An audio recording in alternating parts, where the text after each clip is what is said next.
நளினமாக நயமாக அதை கொண்டு சென்று மக்களுக்கு சேர்க்கின்ற ஊடக நண்பர்களாகிய உங்களை பாராட்டுகிறேன்.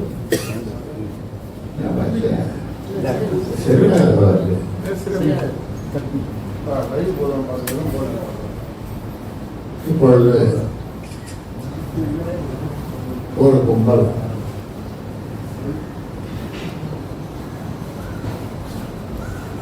அந்த கும்பலுக்கு தலைமை அன்புமணியும் அவரது துணைவியார் சௌமியா அன்புமணியும் ஒற்றுமையாக 46 ஆண்டு காலமாக 70-80 வயசு உள்ள சொந்தங்கள், அதன் பிறகு வந்தவர்கள், இவர்களையெல்லாம் கொண்டு சேர்த்து உயிரை விட நன்றாக அவர்களை நான் சுகாதாரத்துறை அமைச்சராக நியமித்தது. இரண்டாவது, கட்சியினுடைய தலைவர் பொறுப்பை கொடுத்தது. எல்லாம் இப்படி பல தவறுகளை செய்து வந்த போது இப்பொழுது அமைதியாக பாட்டாளி மக்கள் கட்சியை நடத்தி கொண்டிருக்கும் போது அதில் ஒரு பிளவு இருக்கிறது, ஏற்பட்டுகிறது என்று மக்கள், பொதுமக்கள், பிற கட்சியினர் நினைக்கிற அளவுக்கு அவருடைய பேச்சும் செயலும் அருவருக்கத்தக்க அளவு அமைந்திருக்கிறது. இதற்கு காரணம் இங்க இருக்கிற ஊடக நண்பர்கள். உங்களை கேட்டால் என் காதிலே கிட்ட வந்து கிசுகிசுப்பீர்கள். எப்படி கிசுகிசுப்பீர்கள்? ஐயா, நீங்க வளர்த்தது சரியில்லை, உங்க வளர்த்தது சரியில்லை என்று கிசுகிசுப்பீர்கள். இல்லை, உங்க பேரை சொல்ல, உங்க பேரை சொல்லட்டும், அதுவே சொல்லாதுங்க, யாராவது கிசுகிசுன்னு சொல்றீங்க. அப்படி அந்த கும்பலிடம் இருக்கிற ஒரு சிலரை தவிர மற்றவர்களெல்லாம் ஏன் எல்லோருமே நான் வளர்த்த பிள்ளைகள், என்னை ஐயா என்று அன்போடு அழைத்த பிள்ளைகள் இன்றைக்கு சில பல காரணங்களுக்காக அவர்கள் அங்கே போய் சேர்ந்து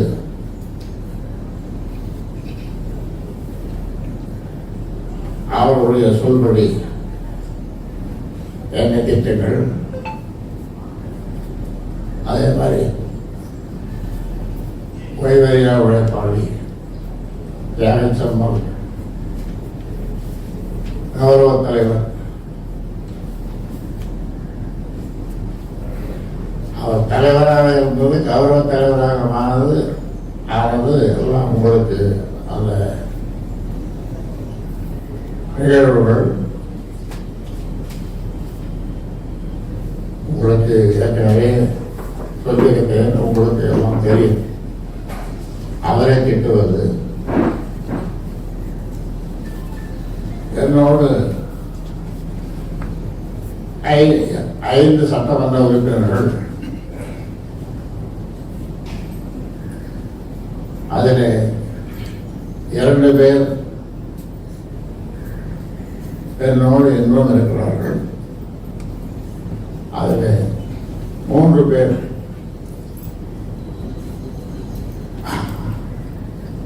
அன்புமணி கும்பலோடு தெரியாமல் போய்விட்டார்கள். ஏனென்றால் அவருக்கு தெரியும் கட்சின்னா ஐயா மாதிரி கட்சியை நடத்த முடியாது யாரும்.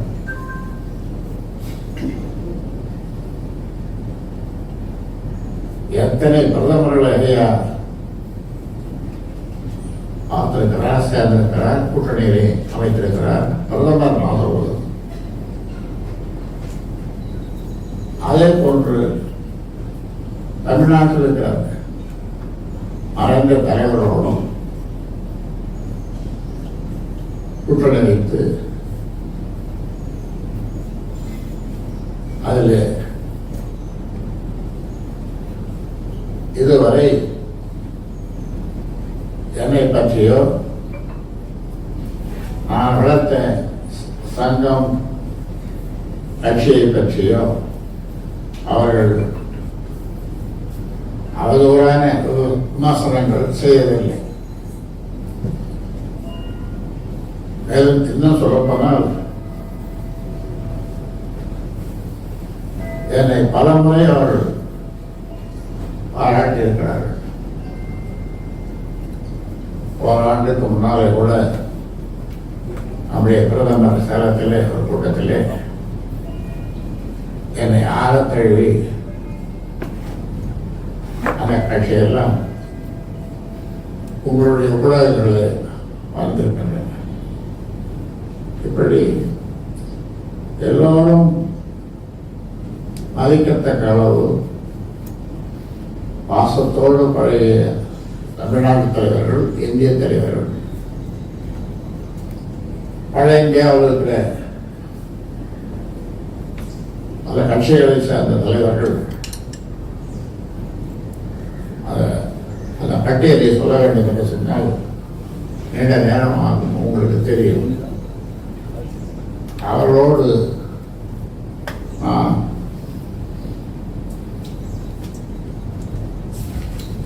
46 ஆண்டுகளாக அடையிருப்பேன். போராட்டம் என்று சொன்னால் எத்தனை போராட்டங்கள். அந்த போராட்டங்களிலே வன்முறை இருக்காது, கத்தி கவலா இருக்காது.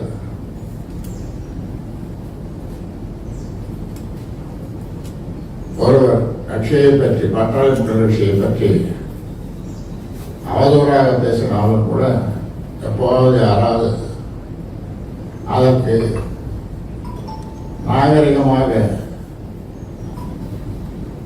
அந்த கட்சி பேசியவருடைய மனம் புண்படாத அளவுக்கு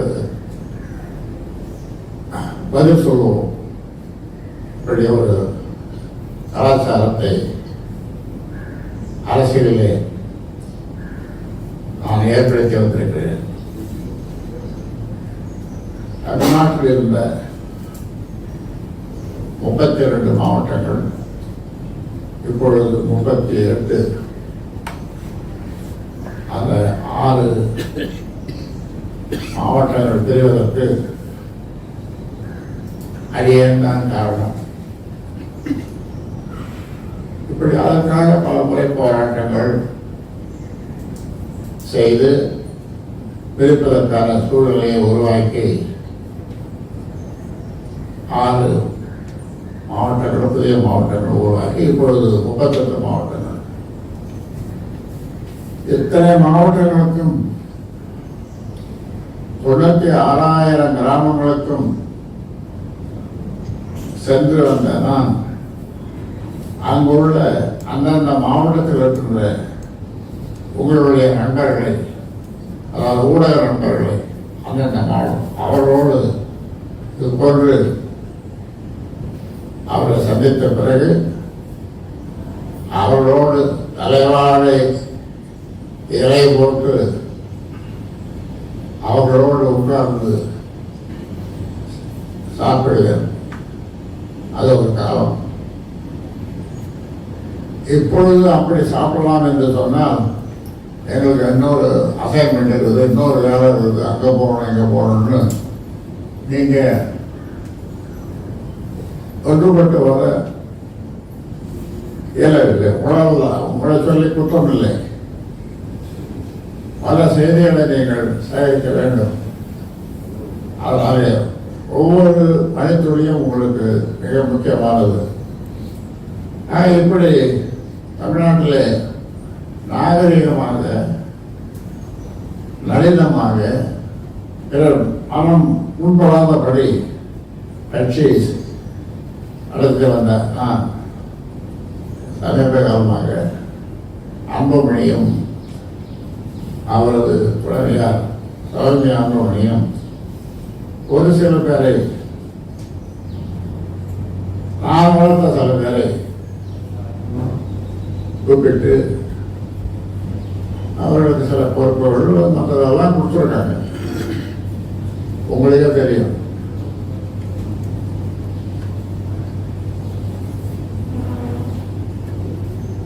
இருபது வருஷத்துக்கு மேல ஒரு பொறுப்பில் என்னிடம் இருந்த ஒருவருக்கு ஒரு பழைய காரை கொடுத்து,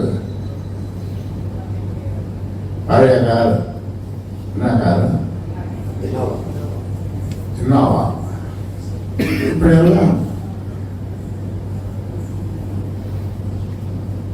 அந்த கூத்துக்களை எல்லாம் கோமாளித்தனங்களை எல்லாம் வரிசையிட தேவையில்லை, வரிசைப்படுத்த தேவையில்லை. அது வரிசைப்படுத்தினால் மேலும் இப்பொழுது ஒரு புதிய பாணியை கடைபிடிக்கிறார். சமூக வலைதளங்களில் ஊடகங்களில் என்னை பற்றி, ஜே.கே. மணியை பற்றி, இன்னும் என்னோடு இருக்கிறவர்களை பற்றி அவதூறாக கேவலமாக பேசுவது, தூண்டிவிடுவது, ஏதோ பாட்டாளி மக்கள் கட்சிக்கு நான் ஒரு கட்சி வைத்திருக்கிறேன் என்று ஒரு கும்பல், அந்த கும்பலுக்கு தலைவர் அன்புமணி அவருடைய துணைவியார், இப்படி இது போன்று தமிழ்நாட்டிலே கூட சில கட்சிகள் சில நேரங்களில் இது போன்று நடந்தது உண்டு. ஆனால் இவ்வளவு மோசமாக அடிக்கடி சண்டை ஒரு கட்சியில் இருந்தவர்களை சில பேரை கூப்பிட்டு தன்மேட்டம் சேர்த்து கொண்டு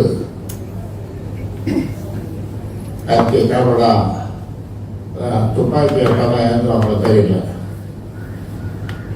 துப்பாக்கி கிடையாது. பீகார்ல இருந்து இங்கே நிறைய பேர் வேலை செய்யறாங்க. பீகாருக்கு துப்பாக்கி வச்சிருப்பான். ஆக இப்படியெல்லாம் அதாவது நாகரிகமாக பண்போடு மக்களை சந்தித்து மக்களுடைய குறைகளை கேட்டு மக்களுக்காக போராடுவதுதான் வளர்ச்சி. தமிழ்நாட்டினுடைய வளர்ச்சி அது கல்வியாக இருந்தாலும் வேளாண்மையாக இருந்தாலும் எல்லாவற்றிலும் மக்கள் குழந்தைகள் முன்னேற வேண்டும் என்பதற்கான திட்டங்களை தீட்டுவது, யோசனைகளை சொல்லுவது, தவறான வழிகளில் அரசு செல்லும்போது அதை தவறு என்று சுட்டிக்காட்டுவது, அறிக்கை விடுவது, இப்படி ஒரு அரசியல் கட்சியினுடைய செயல்பாடு இப்படி இருக்க வேண்டும். இன்னும் நிறைய இதை பற்றி சொல்லணும்னா ஒரு அரசியல் கட்சி அப்படி இருக்க வேண்டும் என்று சொல்ல வேண்டும் நேரமாகும். ஆனால் இது புது விதமாக மாலை போடுறதுனாங்க, மாலை போடக்கூடாது,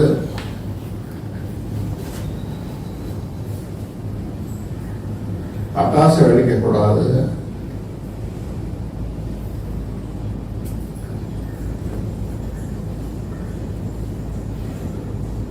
அப்போ இப்படிப்பட்ட கட்டளைகளை, அதாவது துண்டு ஒரு நாளைக்கு போடக்கூடாது, வேறு புத்தகம் கொடுக்கலாம். அதெல்லாம் இதெல்லாம் சொல்லவே வேண்டாம். ஒரு எலுமிச்சம் பழம் கிடைச்சதுன்னா வாங்கிக்கலாம், கிடைச்சா வாங்கிக்கலாம், இல்லைன்னா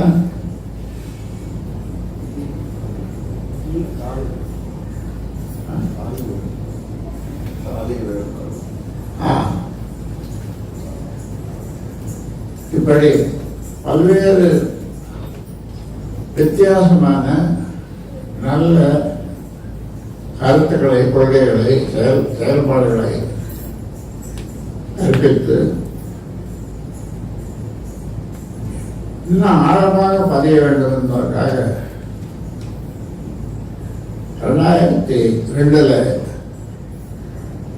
அரசியல் பயிலரங்கம் தொடங்கி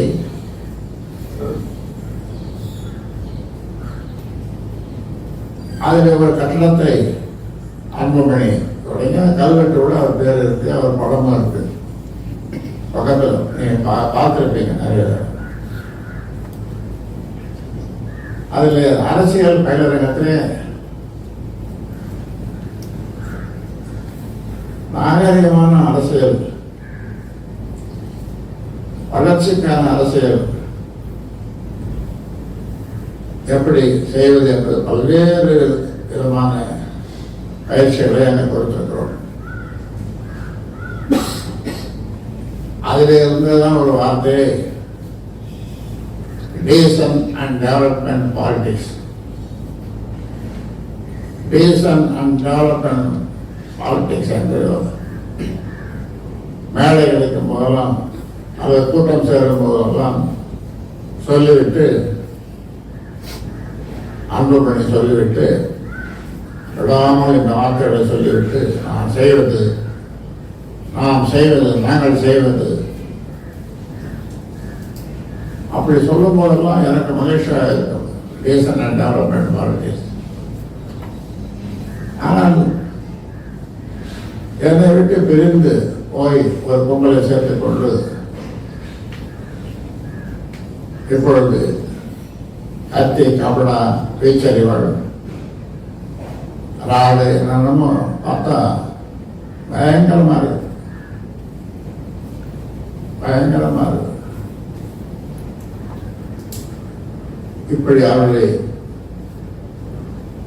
அவர்களை தூண்டி அவர்கள் மேல் வழக்கு பதிவு, அதனாலே அவர்கள் மேலே அவர் செய்த தவறுக்கு காவல்துறை வழக்கு பதிவு செய்து அவர்களை குற்ற சட்டத்திலோ அல்லது வேறு சட்டத்திலோ சிறைக்கு அனுப்புகின்ற வேலையை, இதைத்தான் அவர் டீசன்ட் அண்ட் டெவலப்மெண்ட் பாலிடிக்ஸ் என்று சொல்லி வந்தாரோ தெரியவில்லை. ஆக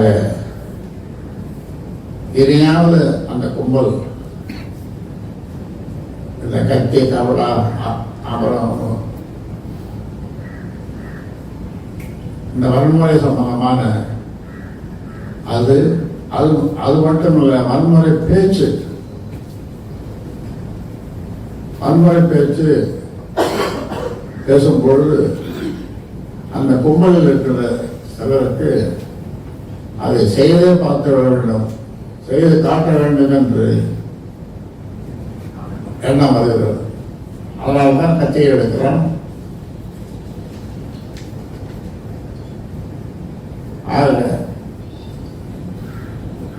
சேலம் மாவட்டத்தில் நடந்த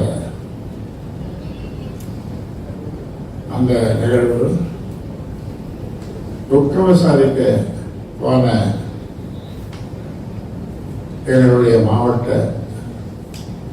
சேலம் மாவட்ட செயலாளர், சட்டமன்ற உறுப்பினர், இணை பொதுச் செயலாளர் அருள், அவர் நல்லவேளை அவர் அன்றைக்கு தப்பி பிழைத்தார். ஆனால் அவரோடு சென்றவர்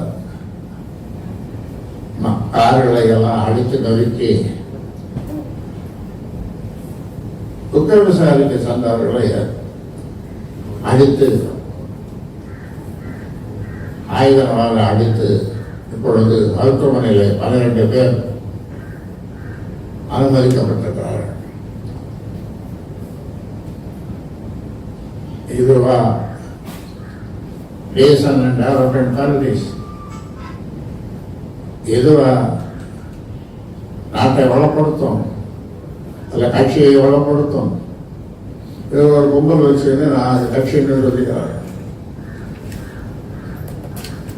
ஒரு கும்பல், அவ்வளவுதான். நான் போட்ட 108 பேர் மாவட்ட செயலாளர்கள். அதிகாலை 3 மணி வரைக்கும் நேரடியாக தொலைபேசியில் பேசி, நீங்கள் ஐயா கூப்பிட்டுருக்காரு, நான் கூப்பிட்டேன் அந்த கட்சி வளர்ச்சி பற்றி பேசுறதுக்காக, நல்ல புத்திமதிகளை சொல்லுவதற்காக கூப்பிட்டாங்க. போவாதீங்கன்னு சொல்லி அதிகாலை 3 மணி வரைக்கும் நேரடியாக பேசி 100 பேர் பராமரிப்பு செய்தார்.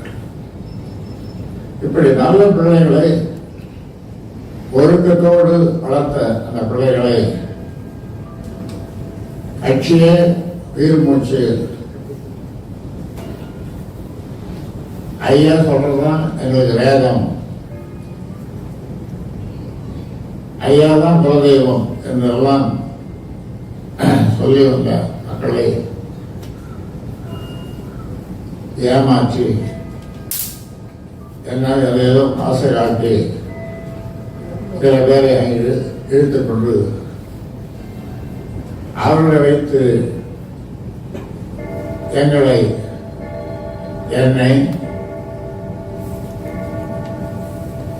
கௌரவ தலைவர் கே மணியை, சட்டமன்ற உறுப்பினர் கருணா, அருள் மற்றும் சில பேரை அதுக்கு ஆள வச்சு வந்துருங்கன்னு கூப்பிடுறது.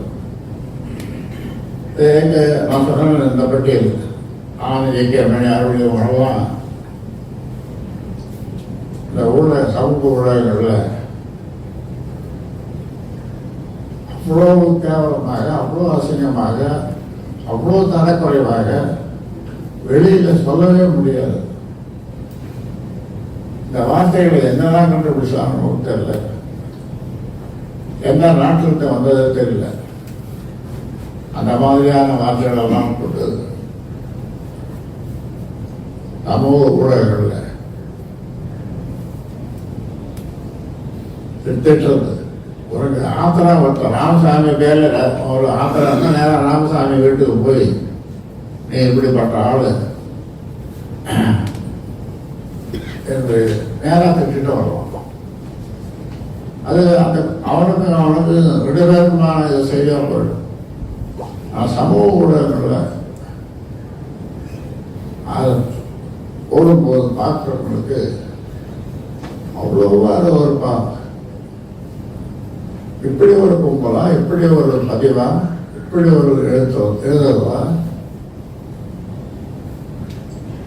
இப்படி ஒரு நாகரிகமா,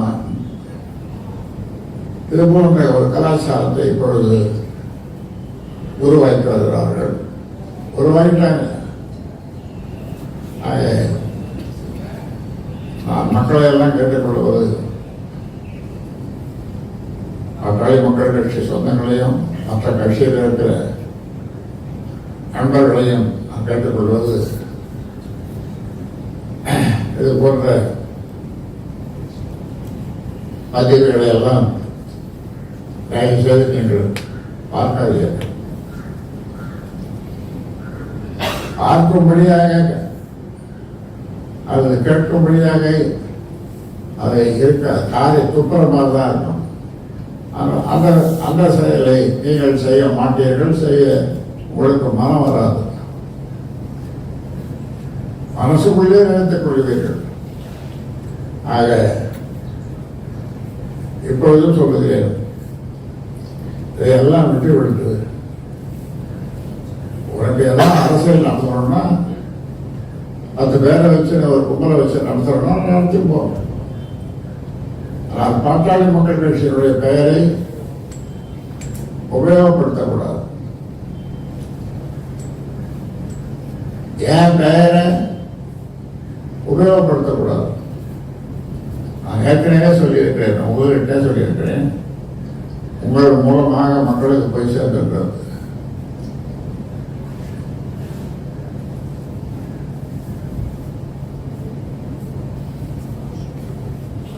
ஆர் அன்புமணி,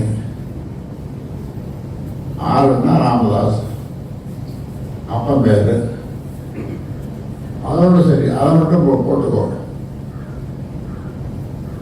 பாட்டாளி மக்கள் கட்சியினுடைய பெயரையும் அல்லது அதனுடைய புனிதமான அந்த கொடியையும் எப்பொழுதும் உபயோகப்படுத்தக்கூடாது.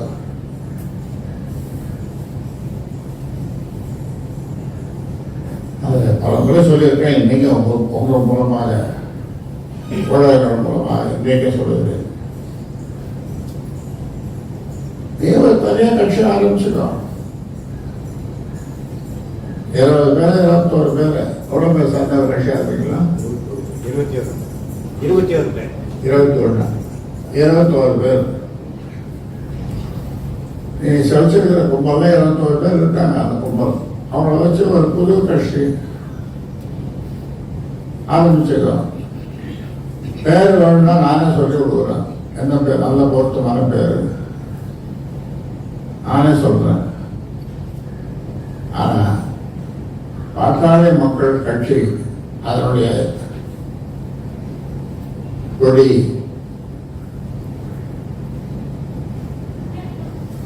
உறக்கம் பாட்டாளி மக்கள் கட்சிக்கும் எந்த சம்பந்தமும் இல்லை, என்னோடும் எந்த சம்பந்தமும் இல்லை என்று பகிரங்கமாக நான் சொல்லிவிட்டேன்.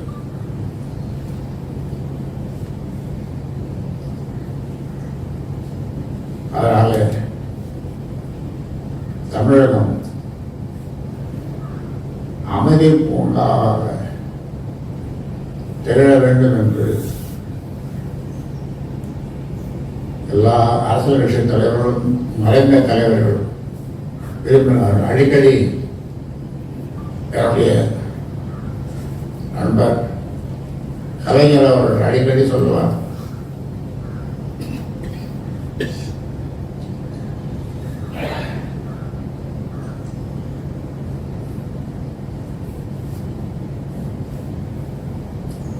நாகரிகமான அரசியலை எல்லோரும், அது எந்த கட்சியாக இருந்தாலும் அமைதியாக நடத்த வேண்டும். தமிழகம் அமைதி போகாத திகழ வேண்டும் என்று அடிக்கடி மறைந்த என்னுடைய நண்பர் கலைஞர் அவர்கள் சொல்லுவார்கள். இப்படி கத்திக்கப்பட அவசியம் அடிக்கிறது, கொல்ல போகிறது, கொலை மிரட்டல், நீ இருக்க மாட்ட, உயிரோடு இருக்க மாட்டேன் அப்படின்லாம் பேசுறது, இதெல்லாம் டீசன்ட் அண்ட் டெவலப்மெண்ட் பார்ட்டிஸ் இல்லை, அமைதி பூங்காவாக இருக்காது. ஆனாலும் பாட்டாளி மக்கள் கட்சி சொந்தங்களுக்கு நான் வேண்டுகோள் விடுப்பது, எந்த நிலையிலும் எந்த வகையிலும் நீங்கள் எதிர்வினை ஆற்றக்கூடாது. அவன் கத்தி எடுக்கணும்னா நீயே கத்தி எடுக்காது. அவன் டே அப்படின்னா நீ கெட்ட கெட்ட வார்த்தை வாயில் வரக்கூடாது. அவன் டேன்னா ஏன்பா என்ன டேன்னு சொல்றேன், நான் அவன் அண்ணன்பா அல்லது தம்பிப்பா அப்படின்னு தான் சொல்லணும். அவன் கையை கத்தி வச்சிருந்தானே கீழே போட்டுருவான். ஐயோ நம்ம அண்ணனை இப்படி சொல்லு, கத்தி வெட்ட போடணும், அறுக்க போடணும், காலை கண்ணாடி ஒரே நேரம் 4-5 காலை கண்ணாடியை வச்சுட்டோமே, காரை அழிச்சிட்டோமே, நொறுக்கிட்டோமே, இன்னும் வருத்தப்படுவார். அப்படி செய்தவர்கள் கூட பல நேரங்களில் வருத்தப்பட்டிருக்கிறார்கள், வருத்தம் தெரிவித்திருக்கிறார்கள். ஆக இன்றைக்கு அவர் சீனியர் லீடர்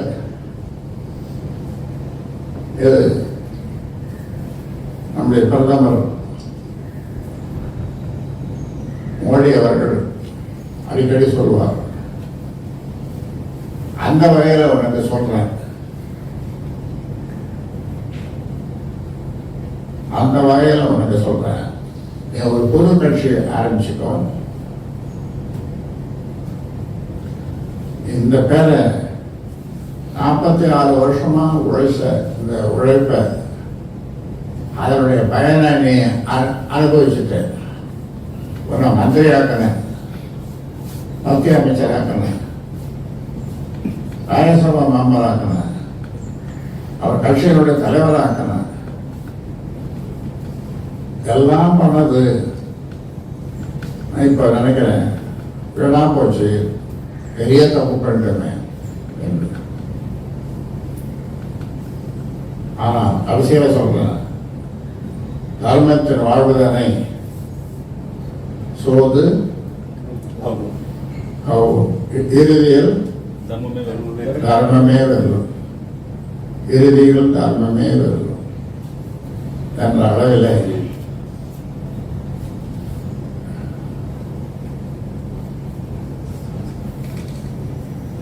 இறுதியாக சொல்லுகிறேன். நீ ஒரு கட்சி ஆரம்பிச்சுக்கோ. திரும்ப திரும்ப சொல்றேன், ஒரு நல்ல பேரு கிடைக்கல என்ன நான் சொல்றேன், பேரை சொல்லி கொடுக்குறேன். அந்த பேரை வச்சு நீங்க ஆரம்பிச்சுக்கோ. உங்ககிட்ட கும்பலை கூட சேர்த்துக்கோ. பொறுப்பு கொடுத்துருக்குற கார் கொடுத்துருக்குற காரை கொடுத்து பழைய காரை கொடுத்து ஒரு பொறுப்பு இங்கே இருந்து அவனுக்கு எடுத்துக்கிட்டு துணி எடுத்துட்டு வரணும்னு சொல்லி ஊருக்கு போயிட்டு வரணும்னா பார்த்தா அங்கே போய் நிற்கிறேன் காரோட போட்டோ. அது வேற ஒரு போட்டோ. இதெல்லாம் நாங்கள் நினைச்சுக்கிட்டோம். இதான் வருது டிஎஸ்எல் டெவலப்மெண்ட் பாலிடிக்ஸ்.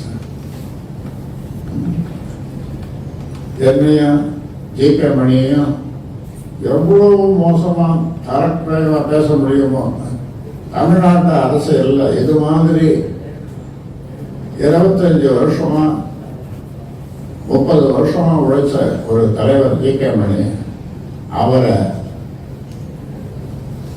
எந்த கட்சியில பார்த்தாலும் இவர் கைதான் முதல்ல கூப்பிடும். ஜிகே மணியுடைய கைதான் முதல்ல கூப்பிடும். அண்ணே அதுக்கு பார்த்தீங்கன்னா 2 பேரும் சொல்ல சேர்ப்பார். அவருக்கு யாரும் எதிரி கிடையாது.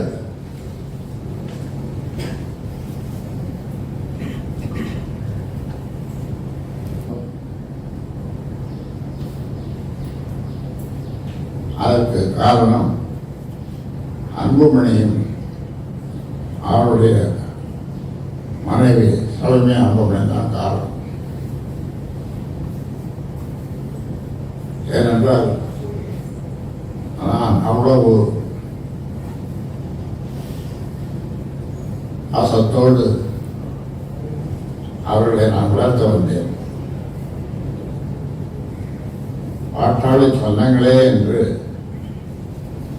அது மட்டும் இல்லை, என் உயிரினும் மேலான, என் உயிரினும் மேலான, என் உயிரை விட மேலான என்று 3 முறை அவர்களுக்கு நேரே வந்தால் அப்படியே கட்டி தழுவுற அளவுக்கு என்னுடைய வார்த்தைகள் இருக்கும். உள்ளத்திலிருந்து வரும். இது வார்த்தை ஜாலங்கள். எனக்கு பேச தெரியாது, எனக்கு போய் பேச தெரியாது. மனசுல நினைக்கிறேன், என்ன நினைக்கிறேன்னா அதை அப்படியே பேசுவேன். அதனால உங்களை சந்திச்சதுல மிக்க மகிழ்ச்சி. இந்த செய்திகளை நீங்கள் கொண்டு சென்று உங்கள் மூலமாக அன்புமணியும் அவரை சேர்ந்த ஒரு சிலரும் ஒரு கும்பல் அவர்கள் திருந்த வேண்டும் என்று இந்த நேரத்தில் உங்கள் மூலமாக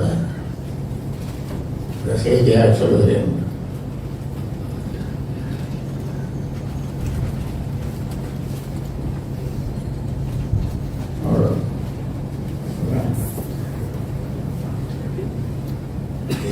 உங்களுக்கு என்னுடைய உலகந்த நன்றியை, ஏன்னா இந்த செய்தி நல்ல அழகாக எங்கள் குடும்ப முறைகளில் அதுக்காக தெரிவித்துக் கொள்கிறேன். நன்றியை தெரிவித்துக் கொள்கிறேன்.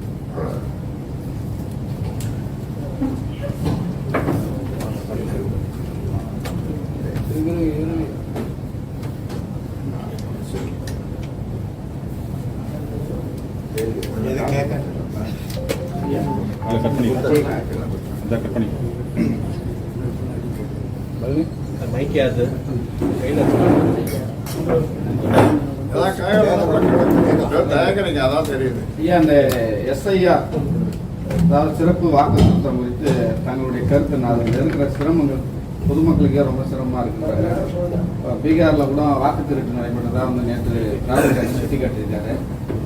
இது எப்படி ஹரியானாவில் இதுக்கெல்லாம் இப்போ நான் பேசுகிறேன். இவ்வளோ நேரம் சொல்லுவாங்க ஒரு கதையே இவ்வளோ நேரம் கிட்டத்தட்ட எவ்வளோ இருந்தாலும் அவங்க 40 நிமிஷம் சொல்லணும். அதுலேயே அடையும் போச்சு.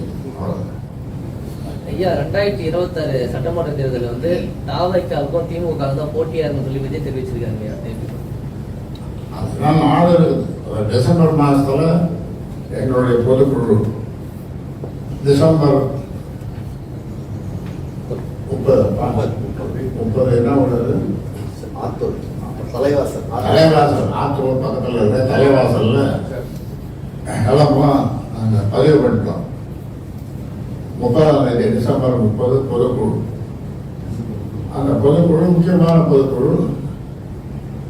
அந்த கூட்டணி பற்றி மற்ற விஷயங்களை பற்றியெல்லாம் மக்களுடைய பொதுக்குழு உறுப்பினருடைய கருத்துக்களை கேட்டு அவர்கள் என்ன கருத்துக்களை சொல்லுகிறாரோ அந்த அதன் அடிப்படையிலே கூட்டணி கட்சி வளர்ச்சி மக்களுக்கு வாழ்த்துக்கள்.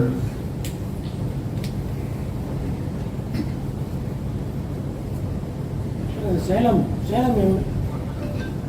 எம்எல்ஏ அருள் தாக்கப்பட்டது குறித்து தமிழக அரசு போலீஸ் நடவடிக்கை எடுத்திருக்காங்க. சரியா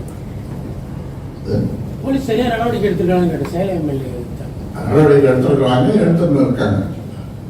நடவடிக்கை எடுத்திருக்கிறாங்க, எடுத்துட்டு இருக்காங்க.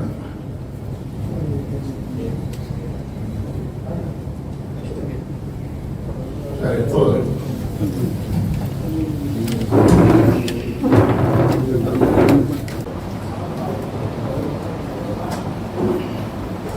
இன்றைக்கு